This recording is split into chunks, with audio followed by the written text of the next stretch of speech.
Allez, du coup, on va commencer tranquillement.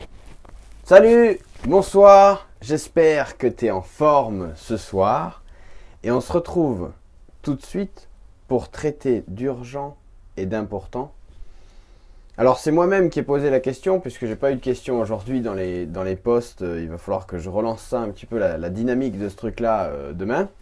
Si tu vas regarder ce truc-là ce soir, enfin si on est là ensemble ce soir, je t'invite vraiment à poser une question pour demain. Enfin, j'imagine que forcément, si tu vas passer un peu de temps avec moi, si on passe un peu de temps ensemble, tu as forcément quelque chose à demander, un truc précis, un point particulier. Je t'invite vraiment à le faire. Je vais essayer de t'aider comme je peux sur le prochain live. Et ce soir, on parle d'urgence et d'importance. Qu'est-ce qui est important, qu'est-ce qui est urgent? Et en fait, pour ma part, ça part d'un constat très simple, c'est la matrice d'Eisenhower. Donc ce truc-là, je ne sais pas si tu en as déjà entendu parler, on va en parler juste après. Donc je ne vais pas faire de schéma ce soir parce que je me suis aperçu hier soir que ça faisait tout à l'envers. Donc c'est pas très parlant, de toute façon tu pourras trouver ça très facilement en ligne, mais on en parlera de toute façon aussi. Mais par rapport à ce truc-là, cette matrice, cette fameuse matrice d'Eisenhower, elle t'apprend comment déterminer quelle action tu dois mettre en place en fonction du degré d'urgence et en fonction du degré d'importance. Mais par contre, ce qui est plus difficile à mon sens, c'est de savoir dimensionner le degré d'urgence et le degré d'importance. Et là, ça se complique un petit peu dans le truc. Et c'est de ça qu'on va parler ce soir, donc de dimensionner le degré d'urgence et de dimensionner le degré d'importance. Et ensuite, on verra qu'est-ce qu'on doit faire quand on sait si c'est très important, peu important, très urgent, peu urgent. Et ça, c'est la matrice d'Eisenhower. Donc ça, c'est pas de moi, mais par contre, elle sert beaucoup, elle sert énormément. Et je commencerai par une citation de ce monsieur Eisenhower, qui était un responsable militaire de l'armée américaine. Les choses urgentes sont rarement importantes, et les choses importantes sont rarement urgentes. Ça, c'est bien à retenir parce que c'est tellement puissant. Et aujourd'hui, dans notre société actuelle, dans nos entreprises actuelles, dans tout ce qui se passe aujourd'hui, on est tellement parti dans l'urgence, on en a perdu le sens de l'importance et on part complètement comme ça dans toutes les directions. Et malheureusement, on ne sait plus faire la part des choses entre urgent et important. Et du coup, c'est plus très... Enfin, il n'y a plus que des urgences. On n'est plus que... Tous les salariés, la plupart des salariés aujourd'hui, et même des très hauts placés, etc., sont devenus des pompiers. Il n'y a plus qu'une génération de pompiers qui sont en train d'éteindre des feux et plus personne ne se pose la question, mais finalement, pourquoi on fait tout ça? Qu'est-ce qui nous pousse à faire tout ça pour avant-hier, pour dans 5 minutes, pour toujours? C'est toujours plus rapide, c'est toujours demandé plus rapidement. Donc je te redis cette citation-là au cas où tu as raté ça. Les choses urgentes sont rarement importantes. Et les choses importantes sont rarement urgentes. Et comme on est devenu aujourd'hui des traiteurs d'urgence, on traite plus ce qui est important. Alors ce qu'on va voir, tout de suite, je vais te décrire rapidement la matrice d'Eisenhower, mais rapidement parce que tu trouveras beaucoup de schémas de ça sur Google. Moi, c'est pas ça que je veux te montrer, c'est autre chose. La matrice d'Eisenhower, tu vas faire un schéma. Donc encore une fois, je te dis, je ne peux pas moi faire le schéma là parce que j'ai essayé hier, ça fait tout à l'envers, c'est moche. Donc tu vas faire un schéma, tu vas faire un graphique comme ça, une flèche en bas et une flèche en haut. Sur la flèche en haut, tu vas écrire urgent.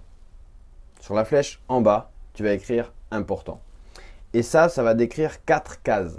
Dans la case en bas, ce qui n'est pas urgent et pas important, c'est tout simplement à éliminer. C'est poubelle. Si c'est ni urgent, c'est-à-dire il ne faut pas le faire vite.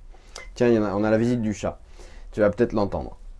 Si c'est pas important, c'est-à-dire, ça rentre pas dans... Enfin, on s'en fout. Et si c'est pas urgent, c'est à faire un jour, il faut le virer. Ça veut dire que ça ne te sert à rien. Ça t'encombre, ça dégage. Si c'est urgent, mais que c'est pas important, il faut le déléguer. Il faut le faire faire à quelqu'un d'autre. Parce que c'est à faire rapidement, mais ça ne mérite pas ton attention parce que c'est pas important. Si ce n'est pas urgent, mais que c'est important, tu dois le planifier, c'est-à-dire tu dois prévoir quand le faire et tu vas le faire à un moment. Et si c'est urgent et important, là c'est à faire tout de suite, c'est ton focus, c'est là-dessus que tu dois te mettre. Donc ça c'est la matrice d'Eisenhower. Et moi ce qui m'intrigue là-dedans et ce pourquoi on se retrouve tout de suite, c'est que comment tu définis ce qui est important et comment tu définis ce qui est urgent. Quel degré tu mets sur l'urgence aujourd'hui où tout de toute façon est hyper urgent et ce qui n'est pas hyper urgent, c'est hyper urgent. Et comment tu définis ton importance dans un monde où on a perdu cette notion d'importance parce que tout est urgent. L'urgence a écrasé complètement l'importance. Donc on va commencer par l'urgence. J'ai un avis assez tranché sur l'urgence parce que j'ai été en fait en entreprise comment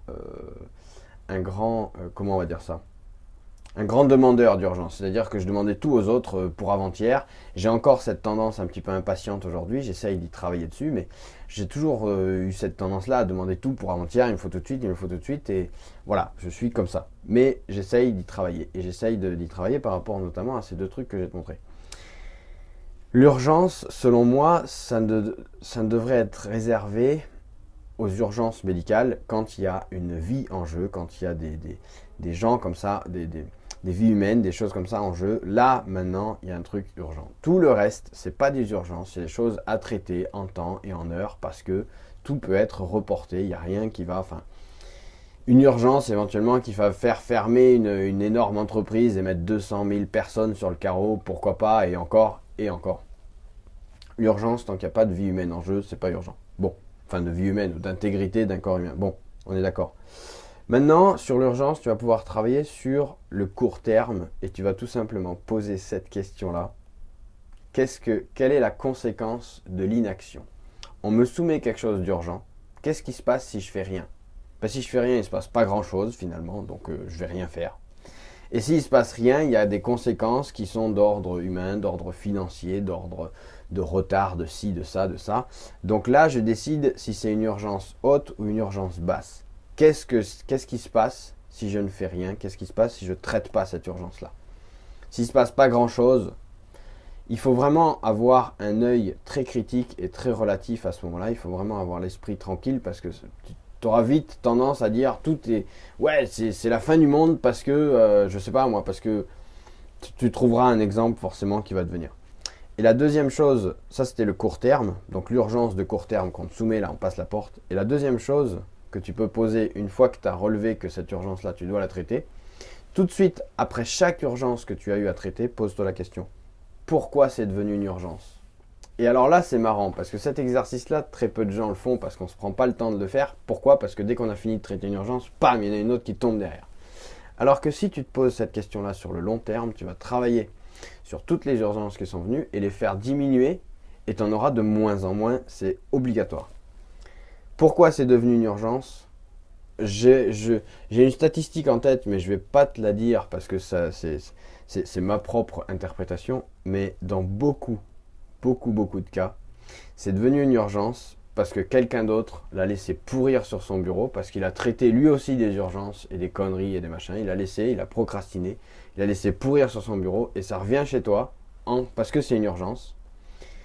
Et parce que lui, c'est pas aperçu en temps et en heure qu'il devait le faire, donc il s'aperçoit qu'il a besoin de ressources, et dans ces ressources, il y a toi. Et malheureusement, ça te tombe sur la gueule, et c'est devenu urgent. C'est tout. Donc, se poser la question à long terme sur pourquoi c'est devenu une urgence, à chaque fois que... Alors, je te rappelle, première chose, conséquence de l'inaction. Qu'est-ce qui se passe si je ne fais rien? Donc, si je dois traiter cette urgence, ok, je la traite. Et juste derrière, après l'avoir traitée, pourquoi c'est devenu une urgence? Et là, tu vas travailler sur le long terme et tu vas éliminer des urgences. Ça se passe comment? Tout simplement, tu vas voir le collègue en question et tu dis « Oh, t'es bien gentil, mais tous tes trucs que tu laisses moisir, là, tu les laisses plus moisir et tu viens plus me voir, ok? Tu viens me voir dès le début que tu le sais et ensuite on planifie ensemble. Mais si c'est pour venir me voir le dernier jour, c'est pas la peine, je te répondrai non. » Tout simplement. C'est aussi cash que ça parce que c'est la seule façon de se passer d'urgence. Et maintenant, l'importance, alors là, il n'y a plus qu'une seule ligne par rapport à l'importance. J'ai aussi là-dessus un truc très tranché, très cash, mais ça passe par là, c'est obligatoire. Qu'est-ce qui est important? Ça doit correspondre à ta vision de vie en tout point.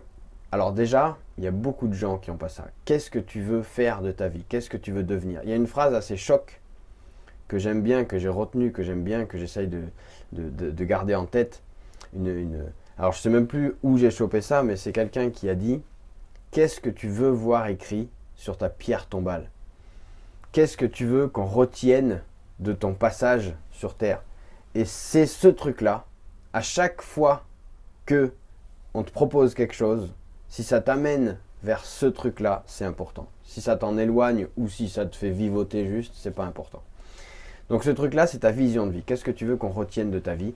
Que tu étais un super banquier, que tu étais un super je sais pas quoi, que tu étais juste, que tu as aidé ton entourage à faire que tu as aidé les autres à obtenir tel résultat, des choses comme ça. Bon, alors tu as aujourd'hui des grands noms qui sont cités à droite à gauche comme des... T'es pas obligé de devenir comme eux. C'est juste toi, à ton échelle. Tu as été un super père de famille, je sais pas, tu as été un super...